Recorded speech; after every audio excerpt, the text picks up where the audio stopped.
friends, welcome to Darren's Kitchen. எங்க அம்மா நிறைய வீடியோ போட்டிருக்காங்க. எங்க அம்மா ரொம்ப பாவம், நிறைய வீடியோலாம் போட்டிருக்காங்க.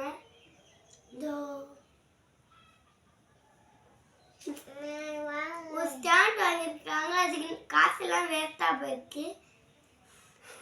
என்ன சொல்ற நீ? பக்கத்துல இருந்து சும்மா பேசு.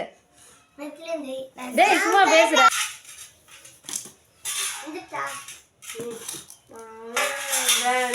இன்னைக்கு காலையில சாப்பாடு பார்த்தீங்கன்னா தயிர் சாதம்.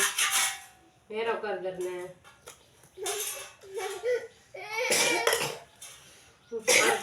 ஃபேன் போட்டுருவோமா? கொஞ்சோண்டு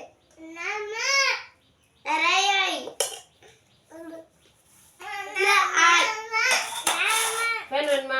நான் உட்காருங்க, ஃபேன் போடுறேன்.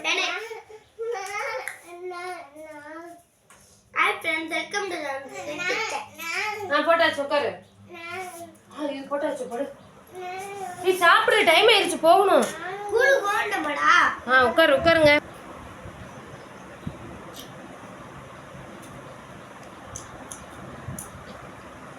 Hi friends, welcome to Tarun Sundar kitchen. இன்றைக்கி என்னன்னு பார்த்தீங்கன்னா, நம்ம எவ்வளோ கஷ்டப்படுறோங்கிறத தாங்க நான் காட்ட போகிறேன். காலையிலேயே பசங்களெல்லாம் ஸ்கூலுக்கு அனுப்பிடுவேன். பெரிய பையன் மட்டும் ஸ்கூலுக்கு போயிடுவான், சின்ன பையன் என் கூடயே தான் இருப்பான். அவனை வச்சுக்கிட்டே தான் நான் இவ்வளோ வேலையும் செய்கிறேன். நான் எப்படி நம்ம பிறந்த வீட்டில் நம்ம எப்படிலாம் ஜாலியாக இருக்கிறோமோ, அதை விட டபுள்னா ட்ரிபிள் மடங்காக நம்ம கல்யாணத்துக்கு அப்புறம் ரொம்ப கஷ்டப்படுவோம். என் வாழ்க்கையில் இப்படி நடக்குதுங்க. நீங்கள் எப்படின்னு தெரியல எனக்கு. ஒவ்வொருத்தருக்கும் ஒவ்வொரு விதமாக இருக்கும். ஒவ்வொருத்தவங்க பிறந்த வீட்டில் கஷ்டப்படுவாங்க, புகுந்த வீட்டில் சந்தோஷமாக இருப்பாங்க. நான் பிறந்த வீட்டில் சந்தோஷமாக இருந்தேன். இங்கேயும் கொஞ்சம் என்னன்னா, நமக்கு அவ்வளோதான் வேலை பளு, குழந்தைங்கள வச்சுக்கிட்டு இந்த வேலை ரொம்ப கஷ்டமான வேலை. இதெல்லாம் பாத்திரத்தில் தேய்க்கையில் ரொம்ப கையே கொதிக்கும். அது போட்டதுக்கப்புறம் இந்த ஆசிட்டெல்லாம் ஊற்றி கழுவணும். இப்படி தாங்க என் லைஃப் ஒவ்வொரு நாளும் போய்கிட்டு இருக்கு. இப்போ தவிடு நம்ம எடுத்து அதை செஞ்சு அதை விற்று அதில் நம்ம முதல் போட்டுக்கிட்டே இருக்கணும். நாங்கள் கொரோனாவில் ஒரு 2 வருஷம் ரொம்ப கஷ்டப்பட்டுட்டோம். கொரோனாவில் செலவுக்கு காசு இல்லைன்னு சொல்லி கடன் வாங்க, வட்டிக்கு வாங்க, அப்படியே இந்த 2 வருஷத்தில் கடன் ஒரு 3 லட்சத்துக்கிட்ட வந்துருச்சு. கொஞ்சம் கொஞ்சமாக வாங்கி அது வெளியில் வாங்குறதுக்கு வட்டி, பேங்கில் நம்ம வாங்குறது மாதம் மாதம் கட்டியே ஆகணும். ஒரு நாள் கட்டலைனாலும் மறுநாள் அதுக்கு சேர்த்து வட்டி போட்டுருவாங்க. இப்படியே தாங்க எங்கள் நிலமை வட்டி கட்டி மாதம் மாதம் கடன் கட்டியே இப்படி ரொம்ப கஷ்டமாக போயிடுச்சு. அந்த கொரோனாவில் வாங்கின கடன் எங்களால் இன்னும் கட்ட முடிக்க முடியல. வட்டியே கட்டிக்கிட்டு இருக்கோம். இப்போ நம்ம முதல் போட்டு தான் நம்ம தகடு எடுத்தாகணும். எடுத்து அதை செஞ்சு இந்த மாதிரி இவ்வளோ ப்ராசஸ் இருக்குது.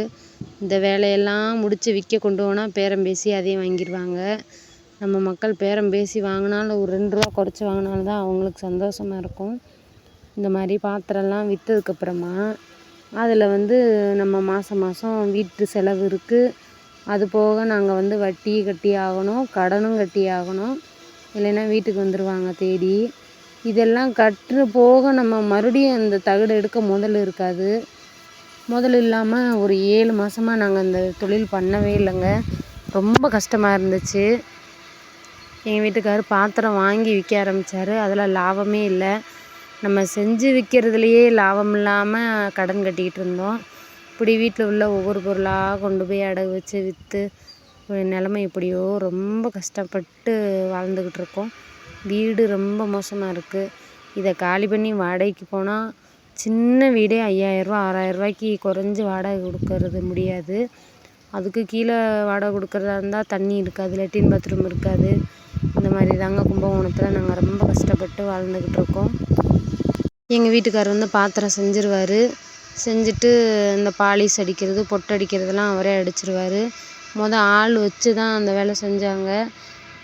எங்கள் வீட்டுக்காரால் கூலி கொடுக்க முடியல. கூலி கொடுத்து நமக்கு அதில் ஒன்றுமே லாபம் இல்லாமல் இருந்துச்சு. சரி வேறு என்ன செய்கிறது? ஒரு நாள் வேலை இல்லைனாலும் பணம் வாங்க வந்துடுவாங்க. இப்போ ஒரு கட்டு தகடு எடுக்கிறோம்னா ஒரு 2-3 நாளில் முடிச்சிடுவாங்க. அது போக அந்த தகடை நாங்கள் இந்த மாதிரி ப்ராசஸ் எல்லாம் பண்ணி விற்றுட்டு வரணும். அதுக்கு ஒரு வாரம் ஆகும். அந்த ஒரு வாரமும் வேலை இல்லைன்னா அந்த வேலை பார்க்குறவங்க வந்து டெய்லி நூறுரூவான்னு கேட்பாங்க. இதுக்கு எதுக்குன்னு எங்கள் வீட்டுக்காரே கொஞ்சம் கொஞ்சமாக அந்த தொழிலை பழகி இப்போ அவங்களே செய்கிறாங்க. ஆனாலும் எங்களுக்கு இதில் லாபம் கிடைக்க மாட்டேங்குது. நான்லாம் எதாவது வேலைக்கு போகலாமான்னு முயற்சி பண்ணிக்கிட்டு இருக்கேன். பையனை கொண்டு போய் பால்வாடியில் விட்டுட்டு நான் அதை உங்களுக்கு அடுத்த வீடியோவில் என்னன்னு சொல்கிறேன். இந்த வீடியோவில் இப்படித்தானுங்க நாங்கள் ஒவ்வொரு நாளும் கஷ்டப்பட்டு வாழ்கிறோம். அந்த பாத்திரத்தில் ஊற்றுறது வந்து இப்போ ஊற்றுறது வந்து ஆசிட்டு. அதுக்கு முன்னாடி அந்த கிரீஸ் எல்லாம் போடுறதுக்காக நான் யூஸ் பண்ணுறது வந்து அது பேர் வந்து கேசிங் சோடான்னு சொல்லுவாங்க. நான் நிறைய வீடியோவில் சொல்லியிருப்பேன். அதெல்லாம் கையில் பட்டாலே ஓட்டை விழுந்துருங்க. இன்றைக்கி காலையில் நான் வந்து அவசரமாக ஒருத்தவங்க கேட்டாங்களேன்னு போட்டு கொடுத்தேன். கண்ணில் தெரிச்சிருச்சு.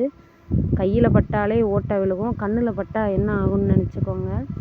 அதுக்கப்புறம் நான் ரொம்ப தண்ணியெல்லாம் ஊற்றி கழுவி ஐஸு தண்ணியெல்லாம் ஊற்றி கழுவி எப்படியோ ரொம்ப கஷ்டப்பட்டு தாங்க இன்றைக்கி பொழுது வந்து ஓடிச்சு. ஃப்ரெண்ட்ஸ், நாங்கள் படுற கஷ்டம் உங்களுக்கு பிடிச்சிருந்தா லைக் பண்ணுங்கள். மறக்காமல் சேனலை சப்ஸ்கிரைப் பண்ணிக்கோங்க. எனக்கு யூடியூப்பில் ஒன்றுமே வரலைங்க. ரொம்ப கஷ்டமாக இருக்குது. சரி, இப்படியாவது முயற்சி பண்ணி பார்ப்போம் தான் நான் என் வாழ்க்கையில் நடக்கிறதெல்லாம் போடுறேன். பிடிச்சிருந்தா லைக் பண்ணுங்கள், ஷேர் பண்ணுங்கள், கமெண்ட் பண்ணுங்கள். மறக்காமல் தருண் சுந்தர் கிச்சனை சப்ஸ்கிரைப் பண்ணிக்கோங்க. Thank you friends.